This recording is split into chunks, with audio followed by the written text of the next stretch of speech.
할렐루야. 2022년 신년 첫 주일 영상 예배로 예배를 드리는 모든 분들의 심령에 하나님의 크신 은혜가 임할 수 있기를 주님의 이름으로 축복합니다.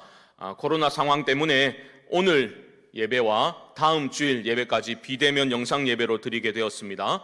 우리가 영상 예배이지만 함께 집중해서 우리 주님 기뻐 받으시는 그런 예배 올려드리면 좋겠습니다.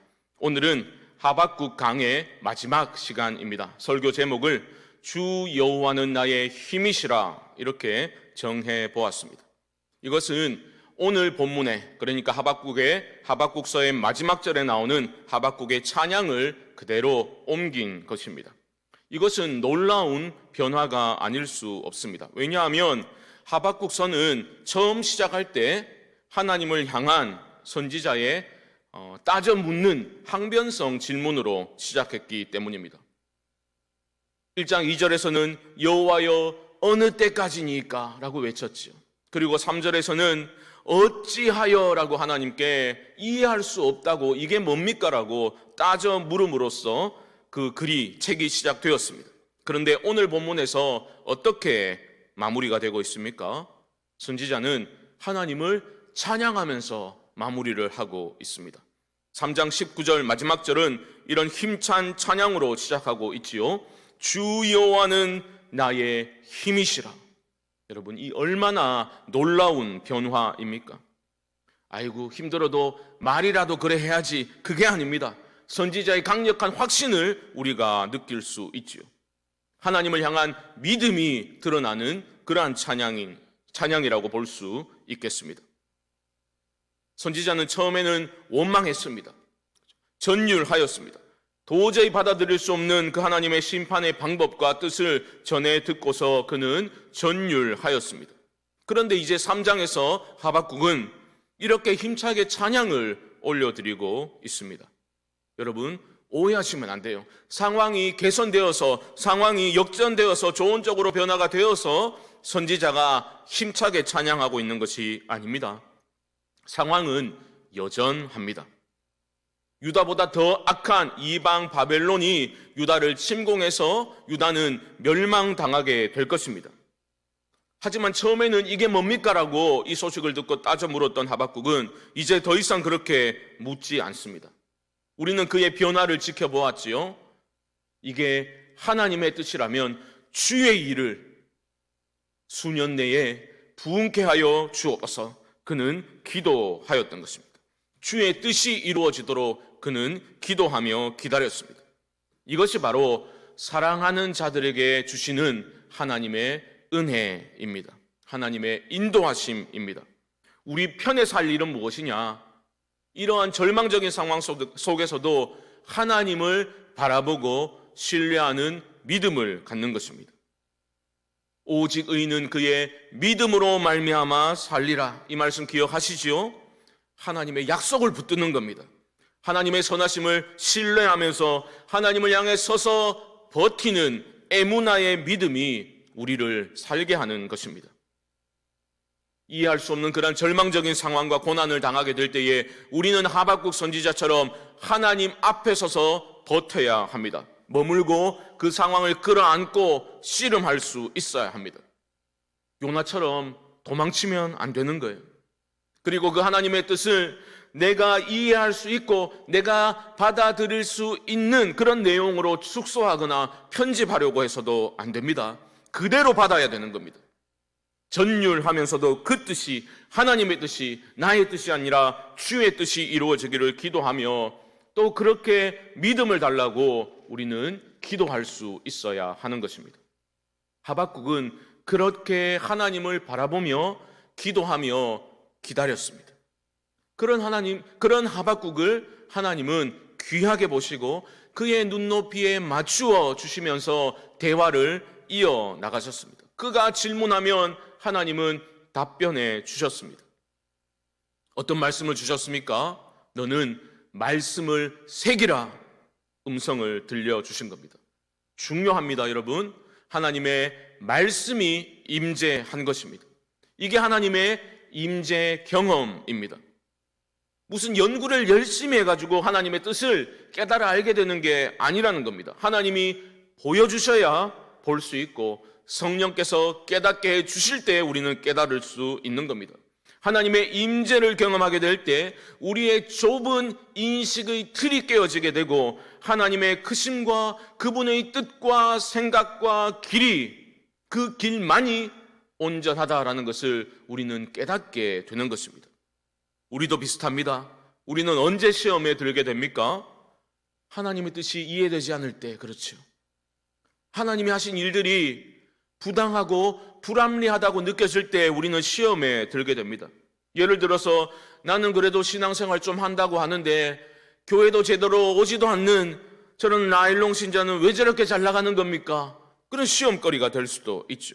뭐 그 정도는 참고 넘어가 줄 수 있는데 만약에 예수를 믿지도 않고 교회를 향해서 강력하게 비판하면서 조롱하는 사람이 성공 가도를 달리게 되고 세상의 온갖 풍요를 누리게 될 때 우리는 시험에 들 수 있습니다. 악인이 흥하는 모습은 우리를 힘들게 만들지 않습니까? 마치 바벨론이 그 언약 백성인 유다를 침공해서 마음대로 유린하면서도 의기양양해하는 그런 모습을 떠올리면서 하박국이 분노했던 것처럼 우리도 악인이 잘 되는, 하나님을 인정하지도 않는 악인이 잘 되는 모습을 보면서 시험에 빠질 수 있지 않습니까? 이게 뭡니까? 우리는 의문을 품게 되는 것입니다. 이런 위기를 하박국은 어떻게 극복하였습니까? 그런 상황 자체에 매몰되지 아니하고 그 상황을 끌어안고 어려운 문제를 끌어안고 하나님을 바라보고 또 바라봄으로써 선지자는 그 위기를 넘길 수 있었습니다. 이게 너무 중요합니다. 하나님을 끝까지 바라보셔야 합니다. 그때 하나님의 말씀이 임하게 되고 그 하나님의 임재 경험을 통해서 우리는 비로소 깨닫게 되는 거죠. 아, 하나님의 큰 구원의 이야기는 여전히 진행 중이로구나. 나의 좁은 생각과 그 틀로는 하나님의 생각과 뜻을 다 이해할 수 없다라는 것을 깨닫게 되는 거죠. 하나님은 이렇게 행하셔야 되지 않겠습니까? 라고 했던 것들이 얼마나 오만한 생각이었던지를 우리는 깨닫게 되는 것입니다. 하나님의 말씀이 임할 때, 우리가 있는 그대로의 하나님을 경험하게 될 때 우리 안에 경외심이 회복되고 인식의 전환이 일어나게 되는 것입니다. 꼭 기억하십시오. 부단한 연구와 어떤 인생 경험을 통한 것이 아니라 하나님의 임재를 경험할 때 깨닫게 됩니다. 그러고 보니까 악인의 흥황을 보고 흥황하는 그 악인의 모습을 보고 깊은 고민에 빠졌던 시편 기자가 했던 고백이 참 적절하다 싶습니다. 시편 73편 1절 말씀, 아마 자막이 준비되었을 텐데요. 제가 한번 읽겠습니다. 하나님이 참으로 이스라엘 중 마음이 정결한 자에게 선을 행하시나. 이게 바로 시인이 믿고 있던 하나님이었습니다. 그런데 문제가 생깁니다. 이어지는 2절과 3절 보여주십시오. 나는 거의 넘어질 뻔하였고 나의 걸음이 미끄러질 뻔하였으니 이는 내가 악인의 형통함을 보고 오만한 자를 질투하였음이로다. 시편 기자가 실족할 뻔했다는 거예요. 시험에 빠졌다라는 겁니다. 왜요? 악인이 형통한 것을 보았기 때문입니다. 자신이 가지고 있었던 선한 하나님 이미지와 지금 현실의 상황이 충돌하고 있다고 느꼈기 때문에 그는 실족할 뻔했다라고 말하고 있습니다. 그런데 여러분, 이 시인이 어떻게 이런 위기를 극복하게 됩니까? 바로 하나님의 임재를 경험할 때 뛰어넘게 되는 것입니다. 시편 73편 17절 말씀 한번 보여주십시오. 하나님의 성소에 들어갈 때야 그들의 종말을 내가 깨달았나이다. 하나님의 성소는 뭡니까? 하나님의 임재가 있는 곳입니다. 하나님의 임재를 경험할 때 비로소 깨닫게 되는 겁니다. 악인의 종말이 어떠함을 깨닫게 됩니다. 이것은 단순히 악인은 망할 것이다 그런 확신이 아닙니다. 영원한 것과 일시적인 것, 하나님의 큰 구원의 이야기와 그 절망적 현실 상황 속에서도 여전히 역사하고 계신 하나님의 권능의 손을 보았기 때문에 할 수 있는 그러한 확신입니다. 안도감과 평안함을 누리게 되는 겁니다. 참된 소망을 하나님의 임재 가운데 발견하게 되었다라는 의미입니다. 그러므로 사랑하는 성도 여러분, 새해에는 더욱더 하나님의 임재를 사모하실 수 있기를 바랍니다. 여러분, 교회를 그냥 왔다 갔다 하는 것으로, 예배 앉아있다 가는 것으로 만족하시면 안 됩니다. 예배 때 하나님의 임재를 사모하십시오. 준비된 모습으로 예배의 자리에 나오시기 바랍니다. 가난한 마음으로, 오직 하나님의 은혜가 아니면 나는 아무것도 할 수 없습니다. 하나님, 나를 긍휼히 여겨주시고 은혜를 베풀어 주옵소서. 말씀의 임재, 하나님의 권능의 손이 내 삶에 임재하기를 간구하는 그런 임재를 향한 갈망이 우리 안에 회복될 수 있게 되기를 주님의 이름으로 축복합니다. 임재는 두려운 것입니다. 하지만 그 두려움, 그 전율의 시간을 통과하면서 우리 안에 깨어져야 할 것들이 깨어질 때에 온전한 믿음이 세워지게 되는 것입니다. 성경이 말씀하시는 하나님, 내가 그려낸 하나님이 아니라 있는 그대로의 하나님을 만나게 될 때에 우리는 두려워 떨면서도 하나님을 신뢰하는 온전한 믿음이 세워지게 되는 것입니다. 나의 헛된 믿음의 체계가 무너질 때에 참된 믿음이 세워질 수 있습니다. 지금 하박국이 어떻게 변화되어져 가는가, 그 모습이 바로 온전한 믿음으로 세워진다는 것이 어떤 의미인지를 잘 보여주고 있는 거예요. 1장의 하박국과 3장의 하박국은 크게 다릅니다. 물론 1장에서도 하박국은 믿음이 있었습니다. 믿음이 없지 않았습니다. 있었습니다. 하지만 그의 믿음이라는 것은 이런 전율의 시간을 통과하면서 더욱 깊어져 갔던 것을 놓치시면 안 됩니다. 여러분, 오해하지는 마십시오. 믿음이 좋아졌다고 전율로부터 완전히 해방되는 것은 결코 아닙니다. 지금 하박국은 3장에서 힘찬 찬양을 올려드리면서도 여전히 전율하고 있습니다. 오늘 본문 3장 16절 말씀 한번 보여주십시오. 제가 읽겠습니다. 내가 들었으므로 내 창자가 흔들렸고 그 목소리로 말미암아 내 입술이 떨렸도다. 무리가 우리를 치러 올라오는 환난 날을 내가 기다림으로 썩이는 것이 내 뼈에 들어왔으며 내 몸은 내 처소에서 떨리는도다. 그는 심판주로 임하실 하나님을 생각하며 두려워 떨었습니다. 막 창자가 흔들리고 입술이 부들부들 떨리고 뼈가 썩는 것 같은 고통을 느꼈고 너무 충격을 받아가지고 다리가 후들후들 떨리는, 주저앉게 되는 그러한 두려움을 그는 느꼈다라는 겁니다. 여러분, 고난 자체는 힘든 거예요. 고난은 우리에게 충격을 줍니다. 믿음이 있다고 충격이 없지 않습니다. 사라지지 않습니다. 하지만 하나님을 향한 온전한 믿음이 세워져 가게 될 때에 우리는 그런 고난에 어떻게 대처하는지를 보게 되는 것입니다. 대처가 달라지게 됩니다. 지금 하박국을 보십시오. 그가 어떻게 이 전율의 상황에 대처하고 있는가 보시기 바랍니다. 17절 말씀, 유명한 말씀 아닙니까? 우리 함께 한번 읽어봅시다. 17절 시작. 비록 무화과 나무가 무성하지 못하며 포도나무에 열매가 없으며 감람나무에 소출이 없으며 밭에 먹을 것이 없으며 우리의 양이 없으며 외양간에 소가 없을지라도. 여러분, 이 말씀은 특정 품목이 사라진 상황을 가리키지 않습니다. 포도나무 열매 없으면 사과나 딸기 먹으면 되지, 이런 상황이 아니라는 겁니다.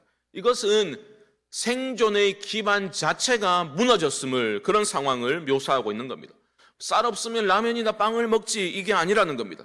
그냥 완전히 망해버린 상황입니다. 생존 가능성 제로에 놓이게 된 상황을 뜻합니다. 악한 바벨론에 의해서 처참히 짓밟힌 약속의 땅, 당장 먹을 것이 없어서 죽게 된 상황, 그 어디에도 하나님의 선하심의 흔적조차 발견할 수 없는 그런 절망적인 상황을 묘사하고 있는 표현입니다. 그런데 여러분 보십시오. 놀랍게도 하박국은 어찌하여 라고 반응하고 있지 않습니다. 이어지는 18절 말씀 보십시오. 나는 여호와로 말미암아 즐거워하며 나의 구원의 하나님으로 말미암아 기뻐하리로다. 당장 죽게 되었는데, 나라가 망하게 되었는데 하박국은 어떻게 한다고요? 나는 즐거워하며 기뻐하겠다라고 찬양하고 있습니다. 무엇 때문에 그렇습니까? 여호와로 말미암아 즐거워하고 구원의 하나님으로 말미암아 기뻐하리라. 이것이 바로 조건 없이 하나님으로 인해서 기뻐 찬양하는, 즐거워하는 모습입니다. 이 모습을 하나님은 우리 모두에게 기대하고 계십니다. 하나님의 선하심의 흔적조차 발견하기 힘든 그런 상황 속에서도 이렇게 즐거움과 기쁨으로 찬양을 하나님께 올려드리기 위해서는 온전한 믿음이 필요하기 때문입니다. 그래서 하나님은 기대하시는 겁니다. 조건 없는 감사 찬양은 하나님 한 분만으로 만족할 때 이루어질 수 있기 때문에 하나님이 그토록 기대하고 계시는 겁니다. 하나님이 해 주실 수 있는 것들, 하나님 손에 들려 있는 것들을 바라보고 그것에만 집중할 때는 결코 할 수 없는 찬양입니다. 여러분, 하박국은 이제 여호와 하나님 한 분만으로 만족할 수 있었기 때문에 이런 찬양을 할 수 있었다라는 겁니다. 그가 하나님의 이름을 두 가지로 다르게 부르며 찬양하고 있음을 주목하시기 바랍니다. 먼저 그는 이렇게 찬양하고 있지요. 나는 여호와로 말미암아 즐거워하며. 여호와는 언약의 하나님을 강조하는 이름입니다. 언약을 강조하는 것. 무슨 뜻입니까? 우리가 그 어떤 절망적 상황 속에 있다 할지라도 신실하신 하나님, 그 하나님의 우리를 향한 언약적 사랑은 결코 끊어지지 않는다. 그 하나님의 언약의 사랑은 결코 실패하지 않는다라는 믿음이 우리 안에 있다면 우리는 고난 속에서도 찬양할 수 있다라는 것이죠. 사랑하는 성도 여러분, 여러분 각자를 향해서 약속의 말씀을 주신 그 하나님을 놓치지 마시기 바랍니다. 하나님은, 신실하신 하나님은 주신 약속을 반드시 성취하실 것입니다. 그러므로 나의 뜻이 아니라 여호와 하나님의 뜻이 이루어지는 것이 최고로 복된 것이다, 최고의 선이다라고 여러분 믿음으로 받으셔야만 합니다. 그 여호와 하나님, 언약의 하나님으로 인해서 기뻐하고 즐거워하실 수 있기를 주님의 이름으로 축복합니다. 또한 선지자는 나의 구원의 하나님으로 인하여 기뻐하리로다 찬양하고 있습니다. 여기서 하나님이라는 이름은 창조주의 전능하심을 강조하는 이름으로 볼 수 있습니다. 여러분 잘 아시지요? 우리 하나님은 우리를 사랑하시기만 하는 분이 아닙니다. 우리를 사랑하시는 하나님은 전능하신 창조주 하나님이심을 잊지 마시기 바랍니다. 아이고, 내가 너희를 사랑하지만 미안하다, 내가 최선을 다했는데 이 문제는 해결 못 해주겠다, 이런 하나님이 아니라는 겁니다. 하나님이 인간에게 최초로 자기소개를 하실 때 어떻게 하셨습니까? 나는 전능한 하나님이라 전능한 하나님으로 자신을 소개하셨어요. 잊지 마시기 바랍니다. 그 전능하신 하나님이 우리를 구원하십니다. 전능하신 하나님은 우리의 심판을 면해 주시지는 않습니다. 전능하신 하나님은 우리 삶의 모든 고통이 비껴 지나가도록 자신의 능력을 발휘하시지는 않습니다. 전능하신 하나님은 심판하십니다. 하지만 그 심판 중에도 언약의 여호와 하나님은 약속을 지키시고 우리를 구원하십니다. 하나님을 향한 온전한 믿음이 있는 사람은 이 하나님, 이 여호와 하나님으로 인해서 전율하면서도 소망을 잃지 않을 수 있습니다. 여러분 하박국을 보시기 바랍니다. 1장의 하박국은 그가 처해 있는 그 현실 상황을 통해서 하나님을 보았습니다. 그가 가지고 있는 좁은 그 하나님 이해의 틀 안에서 하나님을 그렸습니다. 자신이 생각하는 그 하나님의 공의와 하나님의 선함, 그 방식대로 하나님이 행하셔야 한다라고 그는 믿었습니다. 하지만 3장의 하박국은 다릅니다. 그는 변화되었습니다. 그는 더 이상 현실 상황을 통해서 하나님을 보지 않습니다. 대신에 하나님을 통해서 이 절망적인 현실을 보고 있는 겁니다. 이 변화를 여러분 놓치시면 안 돼요. 하나님의 관점에서 내 개인의 역사와 이 나라의 역사를 그는 조망하고 있는 겁니다. 이 얼마나 놀라운 변화입니까? 이 믿음이 우리에게 있을 때 우리는 세상을 제대로 분별하며 살아갈 수 있습니다. 전율하면서도 소망을 잃지 않습니다. 신뢰하기 때문입니다. 이 믿음이 있으면 우리는 염려와 근심과 불안에서도 벗어날 수 있습니다. 내가 말한 대로, 내가 생각한 대로 이루실 하나님을 여러분 더 이상 기대하지 마시기 바랍니다. 새해에는 이런 변화가 우리에게 있으면 참 좋겠습니다. 내가 말한 대로 이루실 하나님이 아니라 내게 말씀하신 하나님의 뜻이 이루어지기를 굳게 믿고 기도할 때에 우리는 조건과 상황을 뛰어넘는 기쁨과 감사의 찬양, 즐거움의 찬양을 올려드릴 수 있게 될 것입니다. 제가 힘들 때마다 붙들고 기도하는 그 사도 바울의 말씀이 있습니다. 그러므로 여러분이여 안심하라. 나는 내게 말씀하신 그대로 이루실 하나님을 믿노라. 사랑하는 성도 여러분, 새해에는 내가 말한 대로, 내가 하나님께 말씀드린 대로 이루실 하나님이 아니라 내게 말씀하신 그대로 이루실 여호와 하나님께 우리 삶의 모든 무게의 중심을 그 하나님께 옮길 수 있기를 바랍니다.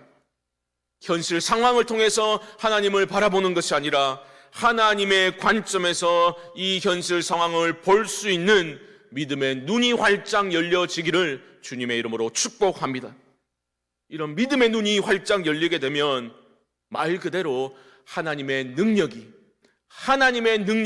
우리 삶에 유입됩니다. 그 삶의 능력이 나타납니다. 조건을 뛰어넘어 하나님을 온전히 신뢰하며 걷는 자들의 발걸음은 힘이 있습니다. 힘이 넘쳐나는 겁니다. 그 힘찬 발걸음을 하박국은 마지막 19절에서 사슴의 힘찬 도약에 빗대어서 노래하고 있습니다. 주 여호와는 나의 힘이시라. 나의 발을 사슴과 같게 하사 나를 나의 높은 곳으로 다니게 하시리로다. 참 믿음의 사람은요, 하나님이 내 모든 능력의 원천이심을 날마다 인정하며 살아가는 사람입니다. 나 혼자서는 전적으로 무능하다는 것을 겸손히 인정하는 사람이 믿음의 사람입니다. 나의 작음을 알고 하나님의 크심을 알 때 임하는 그 은혜로 살아가는 사람은 인생의 장벽들을 넘을 수 있습니다. 뛰어넘게 됩니다. 그 높고 험한 지형을 힘차게 뛰어넘고 도약하는 사슴처럼 인생의 장벽을 뛰어넘는 믿음의 삶을 올 한 해 우리가 살아낼 수 있기를 주님의 이름으로 축복합니다. 하박국 강해를 마무리하면서 저는 제 안에 그런 소원 또는 기도의 제목이 생겼습니다. 우리 사랑하는 성도님들이 이런 하박국과 같은 그러한 온전한 신뢰, 온전한 믿음으로 가는 그러한 성숙한 변화가 일어나게 하나님 도와주십시오. 그런 기도 제목을 갖게 되었습니다. 사랑하는 성도 여러분, 처음에는 의문을 품을 수 있습니다. 아니, 계속해서 의문을 품을 수도 있죠. 경악할 때도 있고 두려움에 떨 때도 있고 의심이 일어날 수도 있겠지만 우리 모두 하박국처럼 우리에게 주어진 그 현실의 어려운 상황이라 할지라도 그 상황을 끌어안고 하나님 앞에 버티는 에무나의 믿음을 견지할 수 있기를 바랍니다. 우리 함께 하나님을 신뢰하면서 그분 앞에 머무르고 하나님을 바라보고 하나님의 뜻이 이루어지기를 신뢰하며 기도함으로써 우리 모두 그 어떤 시점에 이르러 주 여호와는 나의 힘이시라, 이런 멋진 믿음의 고백을 올려드릴 수 있기를 바랍니다. 전율하면서도 우리가 하나님을 신뢰할 수 있기를, 수많은 물음표들이 결국은 느낌표로 바뀌어지는 그런 은혜의 변화, 신앙의 성숙이 이루어지는 그런 복이 여러분 모두에게 올 한 해 임할 수 있게 되기를 주님의 이름으로 간절히 축원드립니다.